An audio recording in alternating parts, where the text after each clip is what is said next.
En 2 de Corintios, capítulo 12, vamos a hablar o leemos,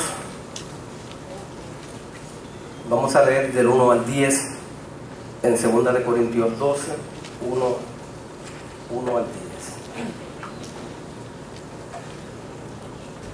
que lee de la siguiente manera: ciertamente no me conviene gloriarme, pero vendré a las visiones y a las revelaciones del Señor.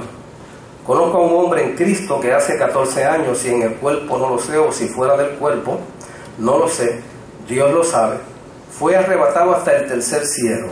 Y conozco al tal hombre, si en el cuerpo o fuera del cuerpo, no lo sé, Dios lo sabe, que fue arrebatado al paraíso, donde oyó palabras inefables que no le es dado al hombre expresar. De tal hombre me gloriaré, pero de mí mismo en nada me gloriaré, sino en mis debilidades. Sin embargo, si quisiera gloriarme, no sería insensato, porque diría la verdad. Pero lo dejo para que nadie piense de mí más de lo que en mí ve u oye de mí. Y para que la grandeza de las revelaciones no me exaltase desmedidamente, me fue dado un aguijón en mi carne, un mensajero de Satanás, que me abofetee, para que no me enaltezca sobremanera, respecto a lo cual 3 veces he rogado al Señor que lo quite de mí, y me ha sido dicho: bástate mi gracia, porque mi poder se perfecciona en la debilidad. Por tanto, de buena gana me gloriaré más bien en mis debilidades, para que repose sobre mí el poder de Cristo. Por lo cual, por amor a Cristo, me gozo en las debilidades, en afrentas, en necesidades, en persecuciones, en angustia, porque cuando soy débil, entonces es que soy fuerte. Bien, yo quisiera, ¿verdad?, que la cristiandad pudiera entender este principio, de que cuando nosotros somos débiles, entonces es que verdaderamente somos fuertes. Es algo, ¿verdad?, que parece contrario, pero en la matemática nuestra, acá, esa es precisamente la regla de Dios, porque verdaderamente el único que aquí conviene que crezca es a Él. Nosotros es todo lo contrario, ¿verdad? A Él le conviene crecer para que nosotros menguemos. Eso tiene, ¿verdad?, una explicación, y es lo que vamos a tratar de trabajar en la noche de hoy. El pasaje que hemos leído realmente es un pasaje que hay que tomarlo con mucho respeto y con mucha reverencia también, porque en ese pasaje, si usted lo mira bien, usted encontrará que el apóstol Pablo ha desnudado su corazón, ha abierto su corazón, y nos muestra al mismo tiempo que demuestra su gloria, también demuestra su dolor. O sea, los dos conceptos están aquí presentes, y es un pasaje con el cual Pablo va a traer quizás la explicación de su más profunda humillación, pero lo trae precisamente con la revelación de su nivel más alto de exaltación en su ministerio. Y era un secreto que se tenía muy bien guardado el apóstol Pablo. El punto que los adversarios del apóstol consideraban tal vez lo más despreciable de él, ¿verdad?, como hombre, sorprendentemente él ahora lo vincula precisamente con la experiencia más inefable que vivió el apóstol Pablo, secreto que se tenía guardado, como dije y como leímos aquí, por 14 años, no se lo había revelado a nadie.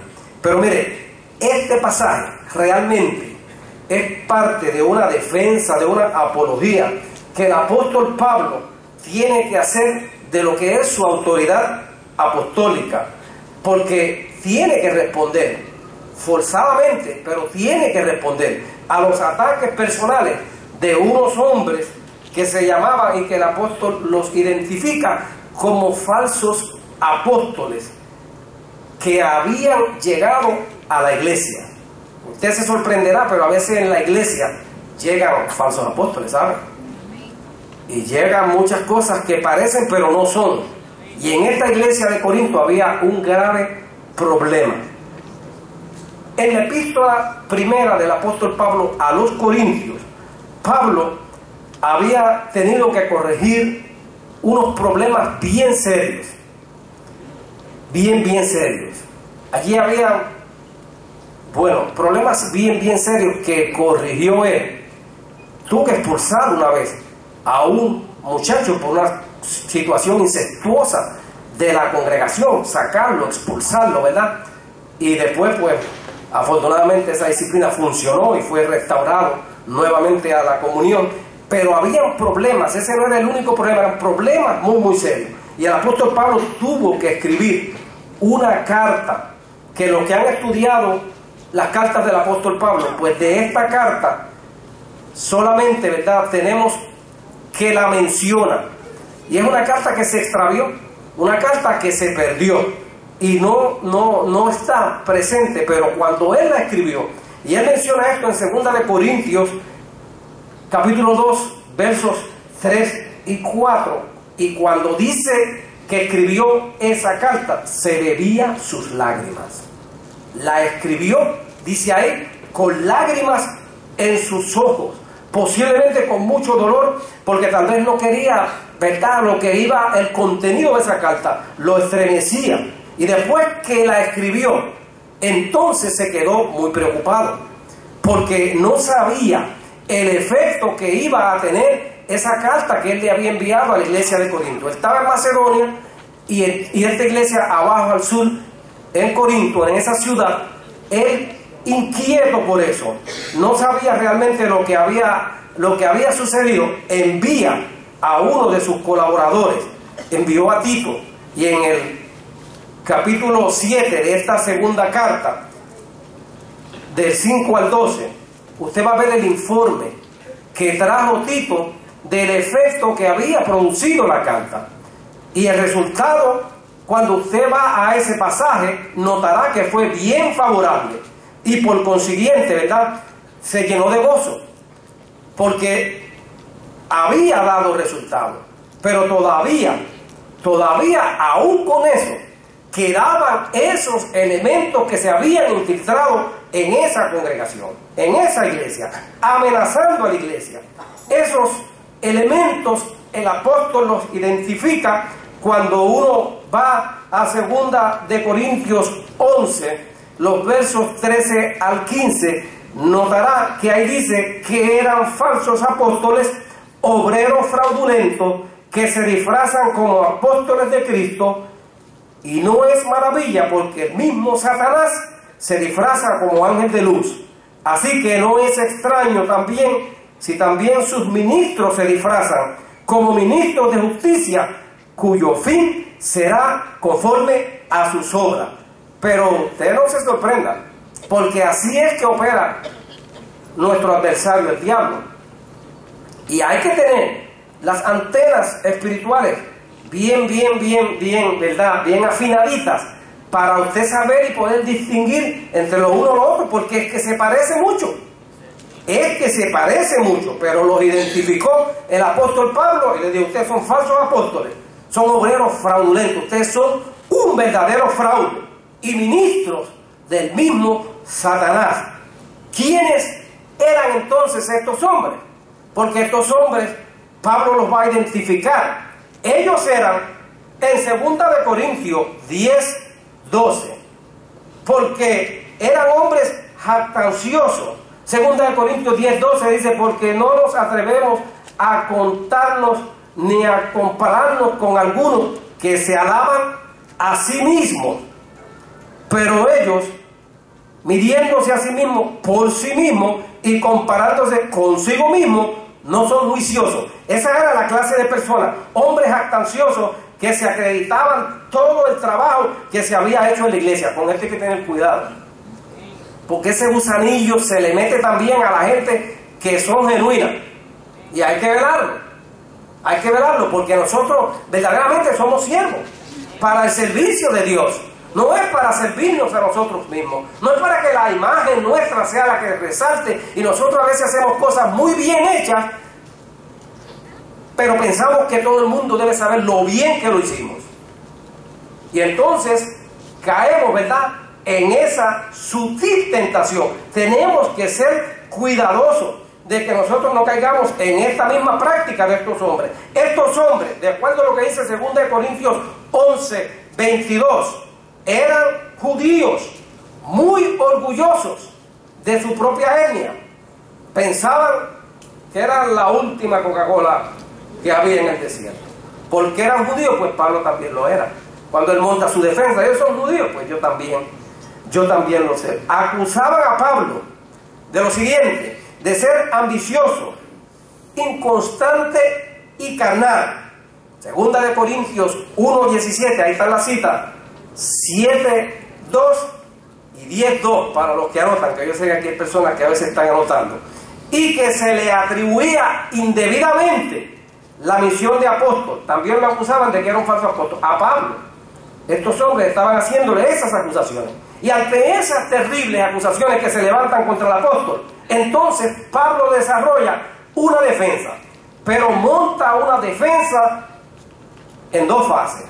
La primera fase de su defensa es la que aparece en 2 Corintios 11, 23 al 33, que son los versos que están antes de lo que nosotros leímos aquí. En esos versos, con esa descripción que hace ahí Pablo, podemos ver muy bien que lo que le había profetizado Ananías a él cuando fue llamado, cuando el apóstol Pablo, que iba persiguiendo y buscando, ¿verdad?, a los llamados del camino, a los santos, iba en busca de ellos, y entonces camino a Damasco fue tumbado de su cabalgadura, o tuvo un resplandor que le dio, que lo dejó ciego y lo tiró al piso.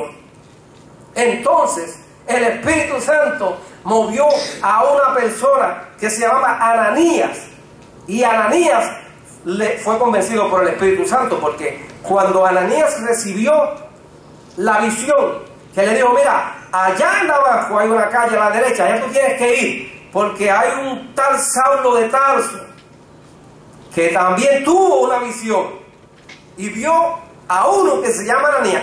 Dios estaba llamando a Ananías y le estaba diciendo: ese Saulo de Tarso tuvo una visión de uno que se llama Ananías, para que tú vayas y ores por él, le pongas las manos, ¿verdad?, y él pueda recibir la vista y también ser bautizado. Y Ananías entró en una discusión, le dijo: Señor, pero de ese hombre hemos escuchado, tiene cartas, está autorizado para llevar y traer personas que estén en eso que llaman los del camino. Es una persona con autoridad. ¿Cómo que tú me pides ahora que yo vaya a imponerle las manos? Y entró en ese diálogo. Pero ¿quién puede ir contra el llamado de Dios? Cuando Dios dice que hay que ir, pues hay que ir. Le dijo: pero ese varón que se llama Saulo de Tarso ya tuvo su visión y sabe que el que va es Ananías. Ananías medio tembloroso, pero llegó donde él estaba y le puso las manos encima a Saulo, y para que las cosas se pusieran un poquito mejor le dijo: hermano Saulo, imponiéndole las manos, dice la Escritura, como que de sus ojos cayeron, ¿verdad?, escamas, porque Pablo o Saulo había quedado ciego de ese impacto tan terrible, y en ese momento recibió la sanidad en sus ojos y pudo ver. Pero no solamente eso, sino que la Escritura dice que cuando Ananías impuso las manos sobre el apóstol Pablo, también recibió el poder del Espíritu Santo y luego fue bautizado. Y cuando usted va al pasaje, usted encuentra que Pablo no perdió tiempo. Le cambiaron el nombre, ya no era Saulo de Tarso, ahora era Pablo, ¿verdad?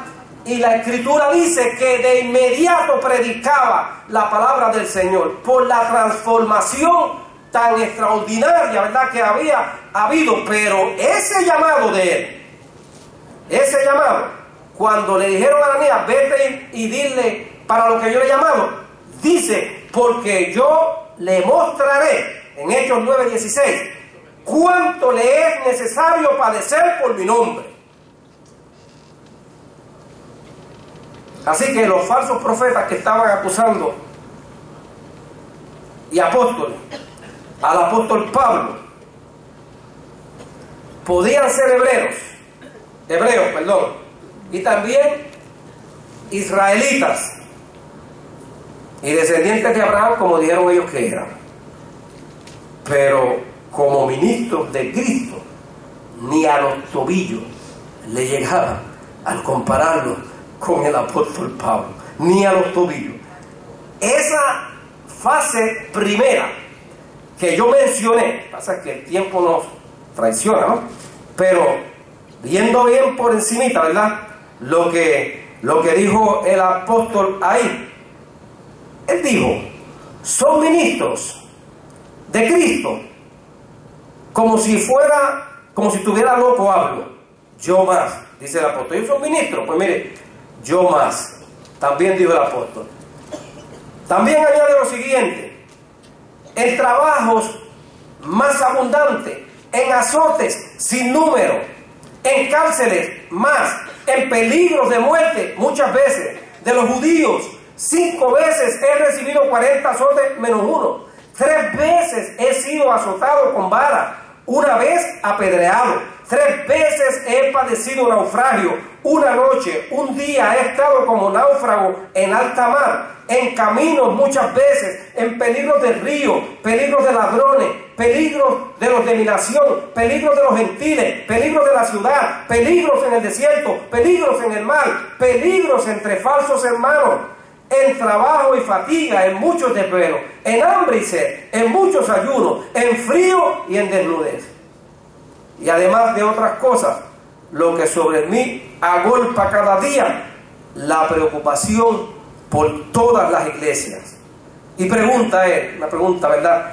¿Quién enferma? Y yo no enfermo. ¿A quién se le hace tropezar? Y yo no me indigno. Si es necesario gloriarse, me gloriaré en lo que es de mi debilidad. El Dios y Padre de nuestro Señor Jesucristo, quien es bendito por los siglos, sabe que no miento. En Damasco, el gobernador de la provincia del rey Areta guardaba la ciudad de los damaseros para prenderme, y fui descolgado del muro en un canasto por una ventana y escapé de sus manos. ¿Quién de nosotros pudiera compararse, verdad, y decir, wow? ¿O a quién de nosotros nos ha llamado siquiera para un 10% de todas estas credenciales? Pues esa fue la primera fase de su apología, de su defensa. Pero yo lo que leí como base para lo que vamos a tratar de ampliar es la segunda fase de su defensa. Y la segunda fase de la defensa se fundamenta en esa experiencia muy celestial que él se había guardado por 14 años, de todas esas fatigas y penalidades. Ahora él pasa a otra fase donde va a hablar de las revelaciones con las que Dios le había favorecido. Y fíjense lo que nosotros vamos a encontrar aquí. La experiencia de que vamos a hablar es esa experiencia de tercer cielo, de que habla el apóstol. En los versos primeros, del 1 al 6, Pablo evita, fíjense, cuidadosamente ese lenguaje egocéntrico y no se identifica personalmente, sino que él dice, yo conozco a un hombre. Fíjense que no dice que era él. Conozco a un hombre. ¿En quién? En el 12.2, en Cristo. Y en el 12.3, al tal hombre, cuando se refiere. Y en el 5 de nuevo, de tal hombre. Quiere decir que él no está ni siquiera identificándose a él como ese hombre. Tiene mucho cuidado. Así que Pablo llevaba esa experiencia en su corazón por 14 años. Se había negado a explotarla. Yo conozco muchos evangelistas que no tienen ni remotamente, ni el 1% ni nada, de una experiencia como esta, y se pasan alardeando por ahí de cosas y de experiencias, y que fueron a tal sitio y bajaron allá al infierno, subieron. Bueno, yo he escuchado tantas cosas de eso, que llaman, ¿verdad? Llaman la atención y atraen a las multitudes. Pero fíjese cómo Pablo maneja esto. Pablo ni siquiera se atreve a hablar de él mismo, de esa experiencia, y se la había guardado. 14 años la estuvo reservando, hasta que estos bandidos que estaban metidos en esa iglesia, que lo llevaron a esa posición. Él no quería defenderse, pero ahora dice: acá, ¿ustedes quieren hablar de esto? Pues vamos a hablar de esta experiencia. En el verso 5, Pablo distingue dos clases de hombre en él. Hemos hablado del hombre en Cristo. De tal hombre en Cristo me gloriaré. Y el hombre natural, el terrenal, de mí mismo, que él decía: pues de mí mismo yo no me gloriaré. ¿Sino de qué? Si me fuera a gloriar de mí mismo, me gloriaría, pero de mis debilidades, de todas esas cosas que él presentó en su primera fase y en su primera defensa. De esas cosas era que él se gloriaba. No se gloriaba de la experiencia esta celestial. Esa él la tenía guardadita. Realmente no la quería ni siquiera sacar. Nosotros tenemos que aprender mucho de eso, porque es que nosotros como que enfocamos las cosas hacia nosotros y somos, ¿verdad? Ese ego que nosotros a veces se dispara en nosotros, y es como yo primero, segundo y tercero, y aquí este camino es un camino de restar. En ese sentido usted tiene que ser como Juan, ¿verdad? Como Juan dijo, a él es que le conviene crecer, y Juan era un hombre extraordinario y grande en las Escrituras, pero dijo eso de su Señor. Nosotros tenemos que aprender también eso. Así que las verdades que Pablo enseñaba y todas estas revelaciones, nosotros no sabemos, porque fíjense que Pablo, cuando recibió su llamado, aunque él comenzó a predicar, después se fue por allá y se internó posiblemente a recibir otras revelaciones para que nadie le contara, porque él iba a defender su apostolado. Porque cualquier persona podía decir: este no caminó con el Señor, este no estuvo como los demás apóstoles, no conoció, pero mira quién le sopló. Pero Pablo se metió por allá y se estuvo unos cuantos años antes de comenzar ese ministerio, y revelación tras revelación el Cristo se le fue revelando al apóstol Pablo, y hoy día usted y yo tenemos esas escrituras, todas esas epístolas, todos esos escritos del apóstol Pablo que tanto nos edifican a nosotros. Yo doy gloria a Dios por ese hombre. Espero verlo algún día también. Gloria a Dios, porque a través de él nos ha llegado a nosotros tanta revelación. Pablo está muy claro en eso que implica renunciar al yo. Usted tiene que también aprenderlo. Si alguno quiere venir en pos de mí, niéguese a sí mismo. Tampoco nos cuesta trabajo negarnos, esa es la verdad. Ahí le dice: niéguese a sí mismo, tome su cruz. Esa es la cruz. ¿No es que nos vamos a crucificar ahora? Niéguese a sí mismo, tome su cruz y siga. El concepto de negación es lo que cuando el Señor enseñaba en el pasaje que aparece en Mateo sobre las bienaventuranzas, esa parte donde dice Mateo 5:44 que hay que amar a vuestros enemigos. Esta es la parte, ¿verdad?, que a nosotros como que se nos dificulta tanto. Amad a vuestros enemigos, bendecid al que te maldice, bendecid a los que os maldicen, haced bien a los que os aborrecen y orad por los que os ultrajan y persiguen. Mateo 5:44, amados, eso no es fácil. Eso no es fácil. Se necesita renunciar a nuestro yo. Hay que renunciar, amado. Hay que renunciar, porque eso fue lo que nos enseñó el Maestro que tanto nos ama. Eso fue lo que Él nos enseñó. Pablo identifica ahora ese tercer cielo en este pasaje que menciona en el verso 2. Dice: conozco a ese hombre en Cristo que hace 14 años, si en el cuerpo no lo sé, si fuera del cuerpo no lo sé, Dios lo sabe, fue arrebatado hasta el tercer cielo. Y menciona y lo relaciona en el verso 4, cuando dice que fue arrebatado al paraíso donde oyó palabras inefables que no le es dado al hombre expresar. Hay un comentarista de nombre Ben que escribe sobre el Nuevo Testamento y habla de un primer cielo, y mire cómo lo define. Según él, el primer cielo consiste en las nubes, y habla de un segundo cielo que es el de las estrellas que uno ve, pero también habla de un tercer cielo, y él lo define como el cielo espiritual. Pero cuando nosotros vamos a la literatura judía, de los hebreos, nosotros encontramos, usted puede ir a cualquier escrito en el Antiguo Testamento y usted encontrará que ellos hablaban de los cielos y después hablaban de lo más alto de los cielos. Usted lo encuentra en Deuteronomio, hay un pasaje en Deuteronomio 10:14, en Primera de Reyes 8:27, también hay otro en Segunda de Crónicas 2:6 y en el 6:18.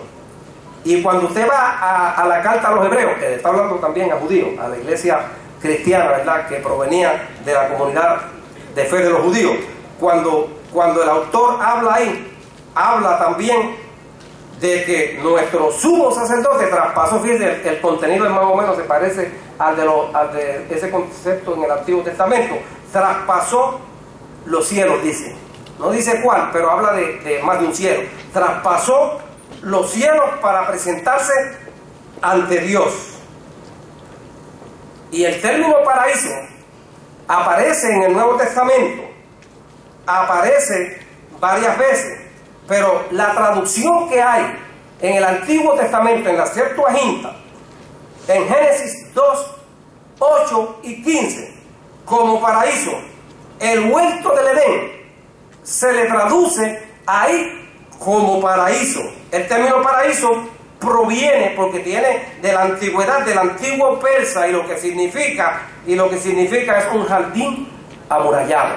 Pero era el rey persa, cuando deseaba honrar a alguna persona, ¿verdad?, conferirle ese honor especial, lo invitaba a caminar por ese jardín amurallado, y eso era una posición, ¿verdad?, de privilegio para los que podían caminar con el rey. Pues Pablo había acompañado también a nuestro Señor, pero en el jardín celestial. Y para ti y para mí hay promesa también de que al momento de nosotros partir de este mundo, como le fue dicho a aquel hombre que estaba en el madero al lado de Jesús allá en el Calvario, hoy mismo estará conmigo en el paraíso, en ese jardín celestial. Cuando nosotros decimos adiós a esta tierra y cerramos nuestros ojitos para decirle presente al Señor, realmente entramos al jardín celestial con nuestro Señor. Esa es la expresión. En Apocalipsis 2:7 a la iglesia de Éfeso se le prometió lo siguiente: al que venciere le daré a comer del árbol de la vida, el cual está ¿dónde? En medio del paraíso de Dios. Y la otra expresión que aparece aquí, la que mencioné ya en el Calvario con el compañero que estaba con Jesús, y la expresión que nosotros estamos usando aquí en 2 de Corintios 12:4, el pasaje que hemos identificado. Con ese lugar, o en ese lugar, Pablo dice que escuchó palabras inefables que no le he dado al hombre expresar. Eso es lo que dijo en el verso 4. De seguro, amado, que las cosas celestiales son demasiado sagradas para ser comprendidas por nuestras mentes humanas. Son dos idiomas completamente diferentes. Nosotros estamos todavía en la esfera terrenal. Somos carne, somos sangre. Un día esto va a cambiar. Entonces nosotros comprenderemos esas cosas. Pero si nos hablan de ellas, no vamos a entender nada. Y Pablo sabía eso. Tenía una grande revelación, pero no podía comunicarla porque no había oído que la pudiese escuchar ni entender. Pues mejor se la reservaba. Y no habló de ella, no la reveló. Si se fijan, él tenía esas cosas, pero no dice cuáles fueron esas cosas, porque la mente humana no la podía comprender. Ahora, la pregunta es, ¿por qué entonces el Señor le revela esas cosas al apóstol Pablo? Porque definitivamente, con lo que nosotros leímos al principio, en la primera fase de su apología o de su defensa, el apóstol Pablo necesitaba esta experiencia para que fuese animado para hacer la labor por el Señor sin desmayar, porque verdaderamente estaba enfrentando derrotas en su vida, estaba sufriendo, padeciendo sufrimiento, cansancio físico, y cuántas vejaciones sufrió este hombre. Pues ciertamente esa experiencia celestial este hombre la necesitaba para poder soportar un hombre especial, ¿no? Apóstol Pablo. Y fíjense que Pablo, de lo que dice y nos revela en el verso 5, que quería él gloriarse, no era de esas cosas. Él se gloriaba de sus debilidades, porque la debilidad es fortaleza para nosotros si nuestro Señor está en ella. Si Él está, entonces es fortaleza para ti y para mí. Es lo que dice 1 Corintios 1, 26 al 31. Ahí dice lo siguiente. Veamos la cita. 1 Corintios 1, 26 al 31, y leo de la Biblia. Pues mirad, hermano, vuestra vocación, que no sois muchos sabios según la carne, ni muchos poderosos, ni muchos nobles, sino que lo necio del mundo escogió Dios para avergonzar a los sabios, y lo débil del mundo escogió Dios para avergonzar a los fuertes, y lo vil del mundo y lo menospreciado escogió Dios, y lo que no es, para deshacer lo que es, a fin de que nadie se jacte en su presencia. Mas por Él estáis vosotros en Cristo Jesús, el cual nos ha sido hecho por Dios sabiduría, justificación, santificación y redención, para que, como está escrito, el que se gloría, gloríese en el Señor. Gloria a Dios, ¿verdad? Si Él está en nuestra debilidad, la debilidad acompañada por Jesús en nuestras vidas, realmente lo que viene a ser es fortaleza para nosotros. La gracia de Dios capacitó al apóstol Pablo para que aceptara su debilidad y se gloriara en ella. Esto es un reto para nosotros. Esa misma gracia que acompañó al apóstol Pablo está disponible para ti y para mí, para nosotros podernos también gloriar en nuestras debilidades. Porque es que nosotros andamos al revés con estas cosas. Nos gloriamos en las cosas portentosas, en las cosas buenas de nuestra vida, pero en nuestras debilidades nosotros no queremos gloriarnos de nuestras debilidades. Pues se necesita que gracia de Dios, la que capacitó a Pablo, te capacita a ti también y a mí, y nos podemos regocijar también en medio de ello. ¿Sabe por qué? Porque Pablo sabía este secreto, que su debilidad iba a glorificar a Jesucristo, a su nombre, y eso era lo que le importaba a él. Porque nosotros encontramos en 2 Corintios 4:7 el siguiente verso, usted tiene que haber escuchado esto varias veces, pero tenemos este tesoro, ¿verdad que lo dice? ¿En vasos de qué? De barro, que son ¿qué? Frágiles, muy muy frágiles, para que la excelencia del poder sea de Dios y no de quién, de nosotros. Hay que entender este asunto de las debilidades. Gloria a Dios. ¿Sabe algo? Que es que a Dios verdaderamente le encanta usar a los débiles. Él se deleita en eso, porque todos nosotros, si algunos de ustedes no, pues me levantan la mano, pero todos tenemos debilidades y todos nosotros tenemos defectos también, un sinfín, un montón de defectos e imperfecciones que están con nosotros todo el día, todo el tiempo, físicos, emocionales, intelectuales, espirituales, de cualquier índole, pero están ahí. pero a Dios le gusta mucho. Es que le encanta usar a los débiles, nuestras debilidades, amados. No vaya a pensar usted que son accidentales. No son un accidente. Deliberadamente Dios las permitió en nuestras vidas, porque Él quiere demostrar su poder en medio de nuestras debilidades. Y eso está diseñado así. Eso fue hecho a propósito, de esa manera. Así que tenemos que aprender. Ese camino hay que aprenderlo, porque Él se va a glorificar en medio de esas debilidades. La gran mayoría de los grandes hombres que nosotros encontramos, Dios transformó. Fueron personas muy débiles, pero fueron transformados por el gran poder de Dios, porque permitieron que Dios trabajara con sus debilidades. ¿Usted sabe cuál era la debilidad de Moisés? Su temperamento. Por eso, ¿qué hizo? Mató a un egipcio. Por ese temperamento, ¿verdad? Cuando vio aquel abuso, dijo, no lo pensó dos veces, ni se metió de juez. Él acabó con el otro hombre. Y por ese temperamento también destruyó, ¿qué? La tabla de la ley. Por ese temperamento, cuando Dios le dijo, háblale a la roca, ¿qué hizo? Le dio a la roca y no le habló. Y le costó no entrar a la tierra de promesa. Dios lo llamó allá, en el monte de Pisga, y se lo llevó. Escondió No es que no se salvó, la gente cambia, ¿verdad? Entiende estas cosas y como que las quieren espiritualizar mucho y no, Señor. El problema fue que Él no pudo meter a aquella gente después de esos 40 años a la tierra de la promesa. Eso fue lo único. Pero Dios lo llamó a su presencia.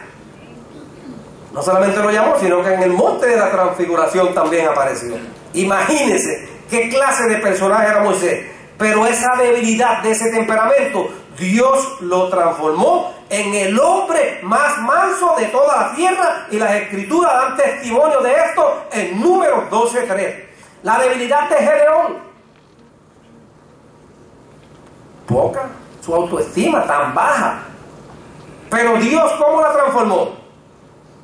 Esa inseguridad tan profunda que tenía este hombre, Dios lo transformó en un hombre poderoso y valeroso. Y la escritura en Jueces 6:12, cuando habla de Gedeón, habla de esa forma, de él. La debilidad de Abraham era el temor. Por el temor de Abraham, 2 veces mintió diciendo que su mujer Sara era su hermana. Por 2 ocasiones, ni siquiera una sola vez. O sea, la segunda también, la misma. Y fue por el temor, porque quería proteger su vida. Sin embargo, ¿qué hizo Dios? Transformó a Abraham en el padre de la fe. ¿Qué le parece? Y la debilidad de Pedro, tan impulsivo que era Pedro, oiga, Dios lo convirtió en una roca. Cuando él hace ese pronunciamiento, ¿verdad? ¿Quién dice los hombres? Los hijos de los hombres. Y él dijo, tú eres el Cristo, el Hijo del Dios viviente. Y él le fue dada, ¿verdad?, una bienaventuranza ahí. Bienaventurado hijo de Jonás, porque no te reveló ni padre, ni sangre, sino ¿quién? Gloria a Dios. Y de ahí, ¿verdad?, lo convirtió en roca. Y un carácter que cogía su espada y le tumbaba el cuello a cualquiera para defenderse. Ese era él. Pero fue transformado. Así que esa debilidad la cambió. David, wow, este hombre, ¿verdad?, adúltero, homicida, pero Dios lo convirtió ¿en qué? En el dulce cantor de Israel, el salmista que nos dejó esas expresiones tan hermosas. Juan y su hermanito eran aquellos hijos arrogantes del trueno, imagínense. Pero ¿a quién? ¿Cómo lo cambiaron a él? Juan fue cambiado y se convirtió en el apóstol del amor. Qué contraste, ¿verdad?, más grande. Y hay muchísimos más ejemplos en las Escrituras. Así es que no te quejes. Y tú tienes tus defectos, yo también los tengo. Pero Dios va a trabajar con mis debilidades y con las tuyas y nos las va a cambiar y nos va a hacer grandes baluartes para la fe. Pero nosotros tenemos que gloriarnos en esas debilidades. No es lo otro. No es la experiencia esa tan celestial de tercer cielo. No. En tus y en mis debilidades. La experiencia del aguijón, fíjese, todo eso que le fue dado, versos 7 al 10, a Pablo, ahora nada de eso él puede mencionar. No solamente eso, sino que él va a decir, y para que la grandeza de las revelaciones no me exaltasen desmedidamente, me fue dado ¿qué? Un aguijón en mi carne. ¿Y cómo lo identifica? Un mensajero de Satanás que me abofetee para que no me enaltezca sobremanera, respecto a lo cual 3 veces he orado para que sea quitado al Señor, y me ha sido dicho: bástate mi gracia, porque mi poder se perfecciona en la debilidad. Escuche esto. Dios contestó la oración de Pablo. Perdón, Dios no contestó esa oración de Pablo. Pablo oró por eso. Y oró por 3 ocasiones. Pero yo quiero decirle que nuestro Señor también oró al Padre para que pasase de él aquella copa, y tampoco pasó. Lo mismo Pablo que Pedro oraron a Dios y la oración no le fue contestada como ellos la pidieron. A Pablo le fue dado esta espinita y le dijeron: para que no se te suban los humos a la cabeza, te vamos a dejar este aguijoncito ahí en tu carne. Y tal vez cuando venía la tentación de querer hablar de eso o algo, ahí estaba, como un mensajero de Satanás. Mire, Satanás a veces les he permitido, ¿saben el caso de Job? Lo que pasa es que Dios le va a poner límite. Pedro fue pedido para ser zarandeado. ¿Y qué le dijo el Señor? Yo voy a orar al Padre para que tu fe no vaya a fallar, pero ciertamente iba a ser zarandeado, y lo fue. Y fue zarandeado. ¿Y a qué manera? Gracias a Dios que la fe estuvo ahí y Pedro pudo volver otra vez. Si no hubiese vuelto, entonces la fe no hubiese funcionado. Pero Jesús dijo: oraré al Padre para que tu fe no vaya a faltar. Por lo tanto, a veces el diablo va a ser utilizado como instrumento de tortura, y en la gracia de Dios puede servir también al propósito divino en nuestras vidas. Hay personas que han hablado mucho sobre lo que es este aguijón, y por lo menos Calvino lo interpretó de la siguiente manera. Él decía que esas eran las tentaciones de índole espiritual, como puede ser la duda, ¿no? O el evitar los deberes y ponerse uno vago, ¿no? Pues él lo interpretó así. Pero Lutero decía que era la oposición y la persecución de los detractores que tenía, y tenía bastante, y usted escuchó la lista de todas las acusaciones que le hacían a él. Pero otros decían que lo que pasaba con Pablo era que tenía un feo aspecto personal. La opinión más general es la que dice que Pablo tal vez sufría de alguna enfermedad en sus ojos. Y hay 2 citas, ¿verdad? Que esa es la opinión más general. En Gálatas 4, 13 al 15, Pablo habla de una enfermedad en su cuerpo. Y Pablo dice ahí que de ser posible, ellos se hubiesen arrancado sus ojos para dárselos a él. Es decir, que él tenía un problema por ahí, ¿no? Y en Gálatas 6, 11, cuando él escribe, dice: mirad con cuán grandes letras os escribo de mi propia mano. ¿Sabes que son letras medias rústicas y caracteres, verdad? De grandes y torpes, de un hombre pues que apenas podía tal vez ver. Eso es lo que piensa, ¿verdad?, la opinión más general. Ahora, como dije, 3 veces oró a Dios para que se la quitara, pero le fue dicho, bástate mi gracia. La expresión 3 veces nos recuerda las mismas oraciones, como dije, de Jesús al Padre. Por 3 veces también Jesús oró al Padre para que pasara a ver si era allá en Getsemaní, si era posible, ¿verdad?, esa copa. Pero ninguno de los dos recibieron la respuesta de lo que pedían. Jesús tuvo que caminarse derechito a morir en la cruz, y Pablo continuó con su sufrimiento físico hasta el final de sus días. La voluntad de Dios realmente es lo principal y el principal factor para que Él responda a nuestras oraciones. Él oye todas nuestras oraciones, pero las cumple solamente cuando nosotros y nuestras peticiones concuerdan con su voluntad. Nosotros pedimos a veces, amados, y pedimos y pedimos. De ese Padre nuestro, ay Dios mío, el véngano, como dice nuestro pastor, le escuché esa expresión muchas veces. A la gente lo que le gusta es el véngano, y esa es la parte, ¿verdad?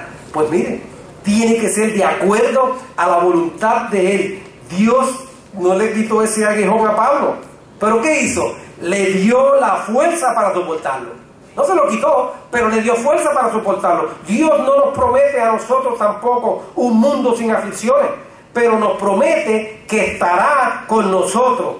En Juan 17:15, no ruego que los quites del mundo, sino que ¿qué? Que los guardes, que los cuides, que los guardes del mal. Dios también ha prometido estar con nosotros hasta el fin.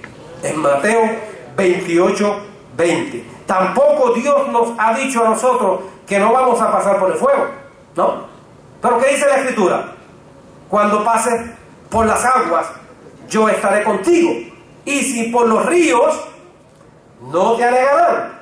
Cuando pases por el fuego, no te quemarás, ni la llama arderá en ti. Isaías 43:2. Y vamos cerrando la idea de lo que es el trabajar, ¿verdad?, con nuestras debilidades. Fíjense, las dos experiencias que narra el apóstol Pablo, esa experiencia de tercer cielo y la del aguijón en la carne, deberían establecer definitivamente cuál es el asunto más importante, primordial importancia en este peregrinar nuestro por esta tierra. Nosotros le damos preeminencia a las cosas portentosas. Experiencia de tercer cielo, eso es lo que todo el mundo quiere. Mire que la gente busca por ahí que le hablen y le digan, le revelen y le muestren experiencias de tercer cielo. Ahí todo el mundo va cómodo. Las portentosas liberaciones, las extraordinarias respuestas a la oración, esos testimonios tremendos. Pero la suprema experiencia de Pablo no fue ninguna de estas. ¿Cuál fue la suprema experiencia? La dependencia constante en la gracia suficiente de Dios. Esta dependencia, amado, no tiene nada de espectacular. No lo tenía para él, ni nada tampoco de sensacional. Sin embargo, Dios la consideraba superior. ¿Se da cuenta? Y con esa dependencia de Pablo, con esa gracia de Dios, este hombre viajó más extensamente que ningún predicador de su época, y pudo llegar a lugares que nadie hubiese soñado, dependiendo precisamente de esa gracia de Dios. Por lo tanto, es mejor que nosotros seamos vapuleados por el mensajero de Satanás que ser enaltecidos desmesuradamente por una experiencia como la del tercer cielo. Lo fue para el apóstol Pablo. Es mejor tener algo que uno pueda contar, amado, que escuchar palabras que tú no se las puedes decir a nadie. ¿O no? ¿Para qué las quería? Si no se las podía comunicar a nadie. Dios contestó la oración del apóstol Pablo. No le quitó el mal. No se la quitó, pero le dio las fuerzas para soportarlo. Dios va a trabajar, amado, con nuestras debilidades. Él está ahí y nos va a dar la fuerza para trabajar en medio de ello. Una debilidad es cualquier limitación que tengamos o que heredemos y que nosotros no tengamos el poder de cambiarla. Como por ejemplo, puede ser una limitación física, algo que nosotros hemos heredado, una baja autoestima, eso puede serlo. Una enfermedad crónica también pudiera serlo. Y son cosas que no podemos cambiar. Una limitación emocional por un trauma en la vida también puede serlo. No es un acto de pecado que nosotros podemos nosotros cambiar. No es un acto, ¿verdad?, de que nosotros voluntariamente entramos. No, son cosas que nosotros verdaderamente no podemos cambiar porque se van de nuestro alcance. Pero Dios quiere trabajar también con nuestras debilidades. Cuando nosotros pensamos en limitaciones, podemos ser tentados a pensar que Dios no va a hacer nada, nunca va a poder usarme porque mira mi condición. Eso es una tentación con la cual nosotros podemos lidiar o tendremos que lidiar siempre. Pero a Dios no le detiene ninguna de nuestras limitaciones, porque Él disfruta, escúchalo bien, Él disfruta de poner su poder en envases de barro. Así es como Él le gusta. Tenemos este tesoro en vasijas de barro. Anímese y siga hacia adelante, aún con todas las limitaciones que usted pueda tener. Dios lo hizo con el apóstol Pablo. Es el mismo Dios, es la misma gracia, también lo puede hacer con nosotros. Y Dios me le bendiga mucho. Me quedo por aquí.